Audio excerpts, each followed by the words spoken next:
Me journey, I want just listen your journey. అసలుకి ఎట్లా మీ startup అంటే మీరు ఎట్లా స్టార్ట్ చేసారు మీ లైఫ్ని? అంటే ఇన్ని కోర్సులు ఉన్నాయి అంటే ప్రతి ఒక్కరు పెద్ద అయినాక నేను ఒక సాఫ్ట్వేర్ ఇంజనీర్ కావాలా, లేకపోతే నేను ఒక ఐటీలోకి పోవాలా, ఇట్లాంటి ఐడియాసే ఉంటాయి. అసలు హ్యాకింగ్ పైన మీకు అసలు ఎట్లా ఇంట్రెస్ట్ వచ్చింది? సో నేను గ్రాడ్యుయేషన్లో ఉన్నప్పుడు ఎక్కువ ఈ ప్రోగ్రామింగ్ లాంగ్వేజ్ పైథాన్, జావా పైన ఎక్కువ ఇంట్రెస్ట్ ఉంది నాకు. సో ఆఫ్టర్ దట్ ఏదైనా కొత్తది నేర్చుకోవాలి, న్యూ థింగ్స్ అని లెర్న్ చేయాలని చెప్పి కాన్సెప్ట్లో ఉండేవాడిని నేను.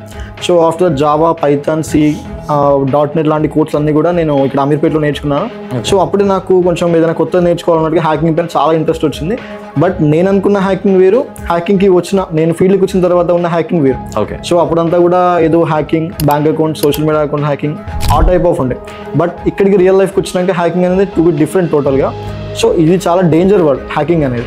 ఎక్కడ ఎవరి సపోర్ట్ ఉండదు, ఎక్కడ నేర్చుకుందామన్నా కూడా సరైన ఇన్స్టిట్యూట్స్ ఉండవు, లీగల్ సపోర్ట్స్ ఉండవు. హ్యాకింగ్ నేర్చుకుని లీగల్ చేయాలా, ఇల్లీగల్ చేయాలా? సో అసలు లీగల్ వేస్ ఏముంటే ఇల్లీగల్ వేస్ ఉంటాయి. అసలు ఫ్యూచర్ ఏముంటుంది, అసలు గైడ్ చేసే వాళ్ళు ఉండవు.